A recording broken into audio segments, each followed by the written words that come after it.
Bakunzi ba Kamanzi Official nongeye kubasuhuza nifuriza buri wese kugubwa neza mugire intangiriro nziza z'icyumweru kandi buri wese turamwifuriza guhaha akaronko. Ni wa mwanya rero tugaruka ku makuru atandukanye kuri cryptocurrencies cyangwa se crypto mining. Turibanda kuri Pi Network, Ruby Network, Mira Network ndetse na Rio Network n'izindi zizagenda ziza uzajya zishobora baba babiri cyangwa batanu tuzazibabwira.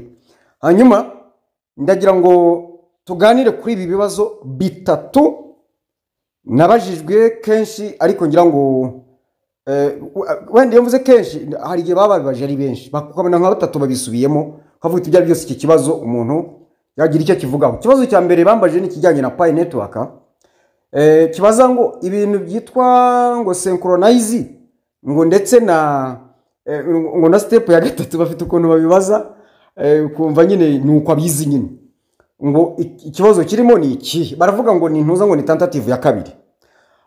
Reka mere kuri synchronize. Synchronize ubundi ku synchronizinga ni uguhuza amakuru wari ufite na systeme zaba izisanzweho n'ishyashya bitewe n'ibyo wahinduyemo, kongera kubihuza mbega to synchronize. Iyo synchronization rero ukuntu ikorwa muri Pi Network ije vuba. Urabona bino bintu twakoze bya two factor authentication, ubwo nayo barayibajije ubwo kuri Pi ni ibintu bitatu bigendana muri step ya gatatu muri synchronize ndetse na two factor authentication. Mbere na mbere mbanze kuri reka mbere kuri gatatu. Muri gatatu umuntu wese bongeye guhindura muri gatatu iyo bita wallet verification, confirm wallet, muri gatatu bakahindura umuhondo. Aho hantu ni umuntu wese wabonye migration ya mbere bakeneye kumuha migration ya kabiri. Hari ibintu rero yahinduye muri telefone ye, bityo mu myirondoro ye bakamusaba yuko yongera kubyemeza bushyashya bigahura n'iyo authentication yari yako two factor authentication.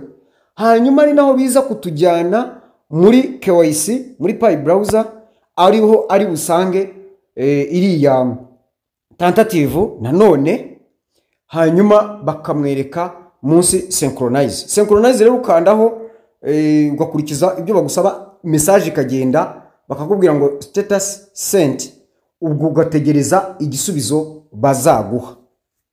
Hanyuma ubwo no kuvuga ngo mu byo wahinduye, urugero nk'umuntu wakoze password ya kabiri cyangwa se nk'umuntu wakoresheje email yindi akayemezamo, ubwo biraza no kugusaba gukora sign out, wongera uregistering, ukore password nshya, sibyo?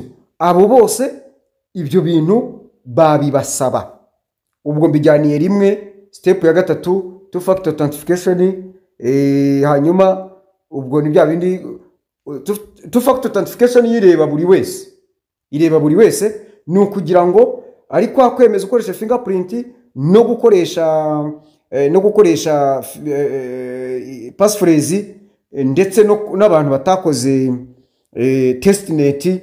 Ibyo byose birakorwa, noneho two factor authentication ikaba yujuje ibyo igusaba. Icyo ngicyo kanyivaho cya Pi. Nje ku cya Ruby, ariko kuri Pi wenda ndaza kwibuka ikindi kibazo bambajije. Ikindi kibazo bambajije ni ku kibazo kijyanye na KYC na migration.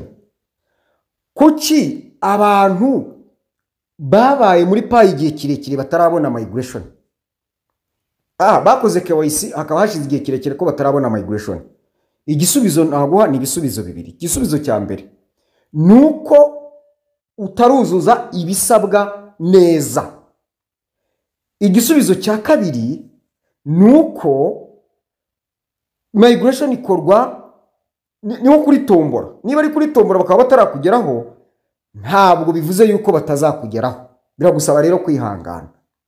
Hanyuma ku kijyanye na KYC batarayibona, kandi ari abantu bamwe, hari umuntu duheretse kuvuga nambwira yuko yagiye mu 2019 kandi ntarabona KYC. Naramubwiye icy'ingenzi nuko urimo kongera Pi zawe, nayo nuko baratombora. Niba bafashe, niba uyu munsi bari butange wenda KYC ku bantu 100,000 mu 100,000 niba iyawe iri bugwe mu zitombora ubwo uragerwaho, niba utaragerwaho ni tombora itarakugeraho ariko kubibona kuzayibona. Hanyuma kuri payi ndagira ngo nsoreze nyivireho rimwe, soreze ku kibazo cy'abantu biba payi z'abantu. Akabo kashobotse kazashoboka gute?